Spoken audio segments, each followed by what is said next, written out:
देखिए, Hindu law implement करने की बात नहीं है। अगर आप हिंदू लॉ में भी आप देखें तो अलग अलग क्षेत्रों में अलग अलग मान्यताएं हैं, अलग अलग परंपराएं हैं।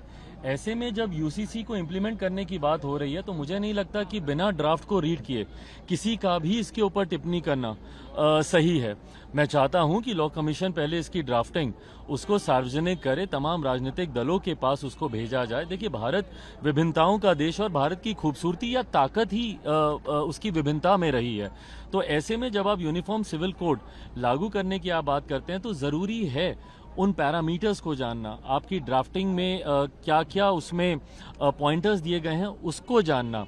आप अप नॉर्थ में देखेंगे तो एक ही धर्म में अलग रीति रिवाज होते हैं, अलग कस्टम्स होते हैं।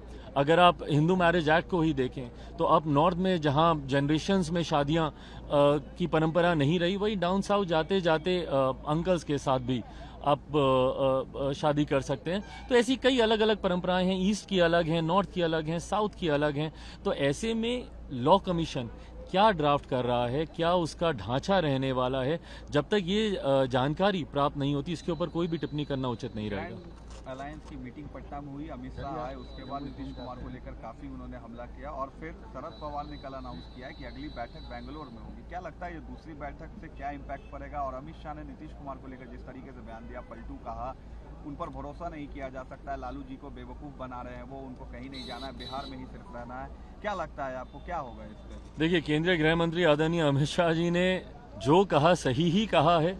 उन्होंने कहीं ना कहीं मुख्यमंत्री जी को आईना दिखाने का काम किया और हकीकत है भैया, क्या गलत कहा जब उन्होंने उनको पलटू कहकर जब उनका परिचय दिया। भारतीय जनता पार्टी से बेहतर कोई नहीं जानता कि किस तरीके से मुख्यमंत्री नीतीश कुमार जी बार बार धोखा देने का काम करते हैं। और जब आदरणीय लालू जी से भी जब उन्होंने इस बात का जिक्र किया तो उस वक्त भी उन्होंने यही बताने का प्रयास किया कि 2015 में भी उनके साथ चुनाव लड़ने के बावजूद, उनके साथ बहुमत मिलने के बावजूद किस तरीके से 2017 में वो उनको भी धोखा देकर गए। तो एक ऐसे मुख्यमंत्री जिन्होंने समय समय पर अपने घटक दलों को धोखा दिया, अपने ही नेताओं को धोखा देने का काम किया। कोई भूल सकता है जॉर्ज साहब के साथ इन्होंने क्या किया, या दिग्विजय बाबू के साथ इन्होंने क्या किया, या शरद यादव जी के साथ इनका क्या सलूक रहा, या आरसीपी जिन्होंने इनके लिए क्या कुछ नहीं किया, उनके साथ इनका क्या बर्ताव रहा।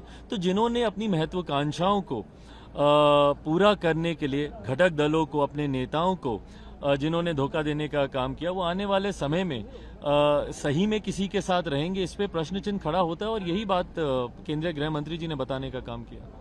अगली बैठक में कुछ होगा लगता है ग्रैंड अलायंस? भाई, मुझे नहीं पता क्या होगा नहीं होगा। विपक्ष इस बार गंभीरता दिखाने का प्रयास जरूर कर रहा है, बार बार निरंतरता में जिस तरीके से बैठक हो रही है, पर प्रश्न चिन्ह वहीं पे आके खड़ा होता है कि जहां जिन क्षेत्रों में इन घटक दलों की आपस में ही लड़ाई है, वहां पे तालमेल कैसे होगा। तो ये बैठकें जरूर हो रही हैं, गंभीरता दिखाने का प्रयास जरूर किया जा रहा है, पर चुनाव आते आते तक ये गंभीरता बरकरार रहेगी। क्या साथ मिलकर चुनाव लड़ पाएंगे, या किसी एक व्यक्ति का नेतृत्व ये तमाम घटक दल उस पर सहमति बना पाएंगे, ये मुझे लगता है समय ही बताएगा।